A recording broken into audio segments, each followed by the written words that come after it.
कोई जिंगल लिखा कि वो जनाब भूल ना जाना फिर पप्पा नौरस लेकर घर आना। जब वो इश्तिहार बाजार में आया और इतना पॉपुलर हुआ तो फिर उसके बाद एक ट्रेंड चला, फिर वो काम काम काम, तो जब काम से थक जाएं तो खूब करें आराम, वो एक फॉर्म का इश्तिहार चला बच्चे। ये थ्योरी जो है वो गलत साबित हुई कि साहब औरत के बगैर जो इश्तिहार पॉपुलर नहीं हो सकता। ये आप बताइए कि कौन से क्रिएटिव इश्तिहार आ रहे हैं जिसको आप कहें कि साहब ये बड़ा अनोखा इश्तिहार, यार क्या अच्छा इश्तिहार है। आज देखें वो इश्तिहार होते हैं कि आप बच्चों के साथ बैठ के फैमिली के साथ देख नहीं सकते उन इश्तिहारात को। मुझे शर्म आती है ये बात कहते हुए कि ख़वातीन को हमने एक बाजारी प्रोडक्ट बना के पेश कर दिया है। इसे हर एंगल से दिखाओ, जिस एंगल से ज़्यादा पैसे मिल सकते उस एंगल से हो।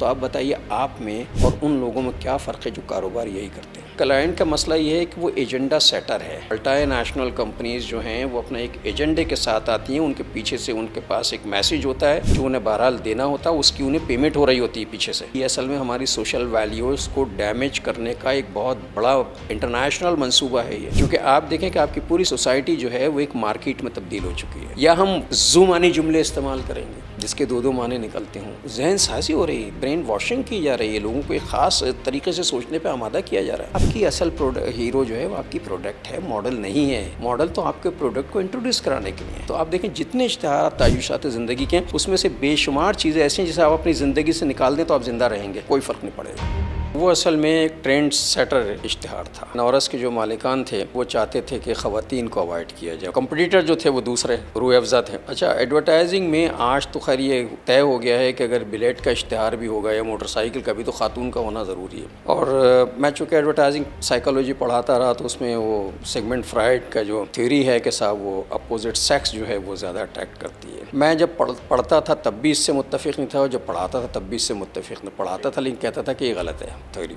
इसलिए कि देखिए मुतासिर करने के लिए आपको लोगों के रुझान को समझना ज़रूरी है। ज़रूरी नहीं है कि साहब ख़वातीन होंगी। तो जो पहला इश्तिहार बना वो ये था कि साहब एक ट्रे थी और उस ट्रे के अंदर खातून का चेहरा नहीं था, कलाइयों तक हाथ थे और वो बहुत निस्वानी हाथ जो होते हैं, चूड़ियाँ भरी हुई, मेहंदी लगी हुई, नेल पॉलिश लगी हुई और ट्रे में जो है 2 गिलास और नौरस रखा हुआ और वो हाथ दिखा रहा है। तो जब वो गया मंजूरी के लिए तो रिजेक्ट हो गया कि भाई तो खातून तो है ना, अगर हाथ नहीं तो ये तो उससे ज़्यादा अट्रैक्टिव हो गया। देखें उसूल ये है कि जिस चीज़ को ज़्यादा छुपाने की कोशिश करें तो जो चीज़ छुपी होती है वो नुमायाँ हो जाती है। फिर उसके बाद ये कहना यार ऐसा करो कोई इस पर जिंगल लिखो, कोई बहुत अच्छा सा ये हुआ। तो हमारे एक मौसीक़ार होते थे FM फ़ानी साहब, अल्लाह उनकी मग़फ़िरत करे, वो मेरे पास आए और उन्होंने कहा कि यार बात सुनो तुम, और एक मैं धुन बनाता हूँ, उस धुन के ऊपर तुम जो है मुझे बोल लिख के दो। अब ये एक चैलेंज था कि साहब एक धुन पहले बन जाए और बोल बाद में। उन्होंने वो धुन बना के मुझे दी और जो इसके ऊपर जो है आप बोल ढालें। तो वो एक जिंगल लिखा कि वो जनाब भूल ना जाना फिर पप्पा नौरस लेकर घर आना। उस बच्ची ने कमाल की परफॉर्मेंस दी थी, यानी इतने के हमारे लिए वो सरप्राइज़ था। वो इश्तिहार बना और बनने के बाद जनाब वो गया क्लाइंट को, क्लाइंट ने पहली नज़र में उसे अप्रूव कर दिया। आते ही मार्केट में जो पॉपुलर इतना हुआ कि एक मरतबा मैं एक शहर के किसी फुटपाथ से गुजर रहा था, एक जलेबी वाला जलेबियाँ तल रहा था, गाना गा रहा था कि भूल ना जाना फिर पप्पा नौरस लेकर।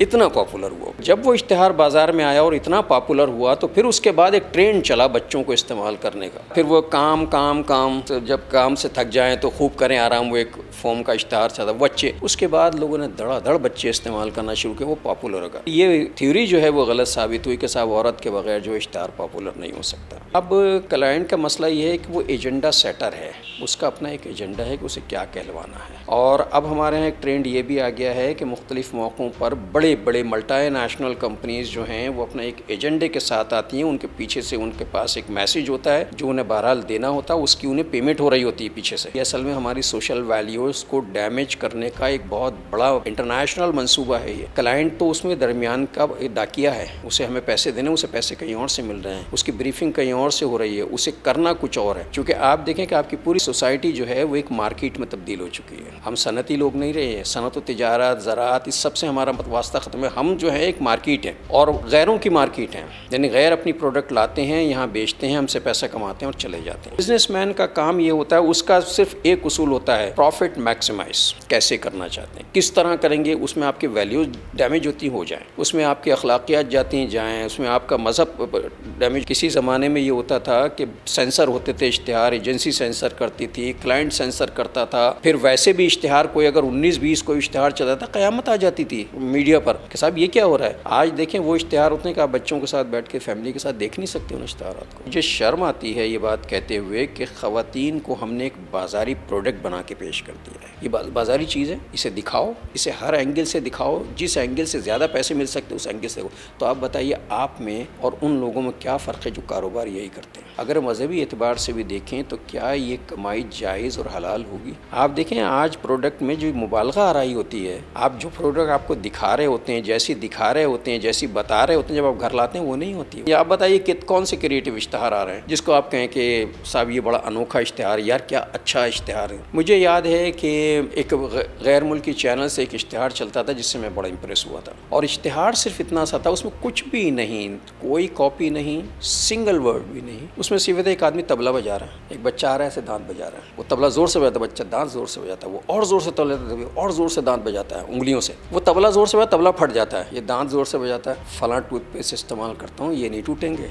ये क्रिएटिविटी है ना। तो ये तय कर लिया है कि हम हर इश्तिहार में औरत को इस्तेमाल करेंगे, उसके बगैर हमारा गुजारा होगा नहीं। या हम ज़ुमानी जुमले इस्तेमाल करेंगे जिसके दो दो माने निकलते हों। तो इसका मतलब ये है कि हम सुनने वाले को और देखने वाले को उसकी जहनीत के मुताबिक रास्ता फराहम करते हैं कि तुम यूँ भी सोचो, यूँ भी सोचो और यूँ भी सोचो, और ये किसी सूरत भी मुनासिब नहीं होता। जहन साजी हो रही है, ब्रेन वॉशिंग की जा रही है, लोगों को एक ख़ास तरीके से सोचने पे आमादा किया जा रहा है। इसको हम कहते हैं एंगलिंग की जाती है, लोगों की एंगलिंग हो रही है कि इस एंगल से सोचिए आप ज़रा। आपके पास कहने के लिए कुछ बात नहीं है तो आपको खातून लानी पड़ती है। आपकी असल हीरो जो है वो आपकी प्रोडक्ट है, मॉडल नहीं है। मॉडल तो आपके प्रोडक्ट को इंट्रोड्यूस कराने के लिए है। तो हमारे यहाँ तो सारा ट्रेंड यही है कि सारी तवज्जो मॉडल पर होती है, और ये पता नहीं है लोगों की समझ में भी नहीं आता कि हम कर क्या रहे हैं ये सारा काम। डेविड ओगिलवी एक बड़ा मशहूर एडवर्टाइजिंग का एक्सपर्ट है, वो कहता है हम दुनिया भर में एडवर्टाइजिंग का 50% बजट जो है वो ज़ाय कर दिया जाता है, और लोगों को ये नहीं पता चलता है कौन सा 50% हमने ज़ाय कर दिया।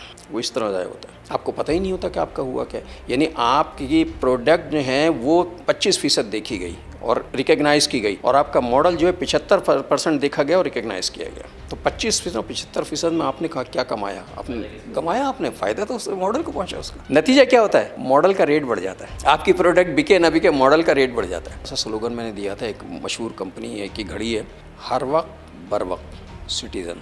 आज तक वो इश्तिहार चलता है, उसे बार बार चोरी भी किया गया। और एक इश्तिहार मैंने बनाया था जामा किलात के, एक बहुत बड़े वो थे सईद गनी के बराबर उनका था, उनका मैंने बताया हर बार काबिल एतबार फलां। हम सारे पॉजिटिव पॉइंट पर गुफ्तगू करते हैं। ज़रूरत अगर पड़ जाएगा, कोई शार्प लिखने वाला है और अच्छा समझदार आदमी है तो उसके नेगेटिव पॉइंट्स पर भी गुफ्तगू करता है। जैसे हमने मेट्रो मिलन के इश्तिहार बनाते थे हम, तो उस पर कहते थे कि 4 के बदले में 1 अगरबत्ती इस्तेमाल कीजिए। यानी हम ये कह रहे हैं कि हम महंगे ज़रूर हैं, हमें पता है नेगेटिव पॉइंट ये, लोग कहेंगे यार इतनी महंगी, पहले ही कह दो, पहले ही कह दे 4 के मुकाबले 1 अगरबत्ती जलाइए, लेकिन दिन भर के लिए बस काफ़ी है। तो पहले बता देते हैं ये नेगेटिव पॉइंट है कि महंगा है, लेकिन यही उसका पॉजिटिव पॉइंट बना। आपको कहने का सलीका आता है तो आप नेगेटिव पॉइंट को पॉजिटिव।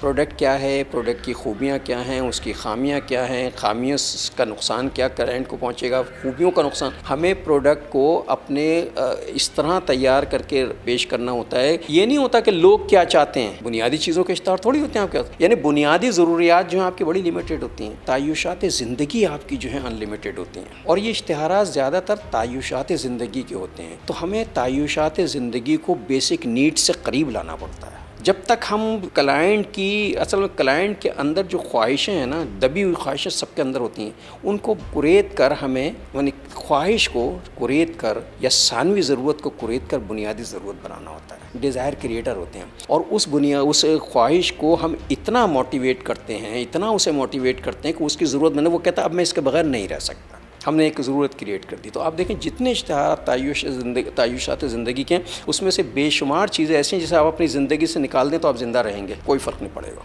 लेकिन आप नहीं रह सकते। आप कहेंगे मैं कैसे रहूँगा, मैं इसके बगैर नहीं रह सकता। ये क्या है? ये किसी पीछे बैठे हुए कॉपीराइटर की हरकत है जिसने आपको यहाँ ला के खड़ा कर दिया।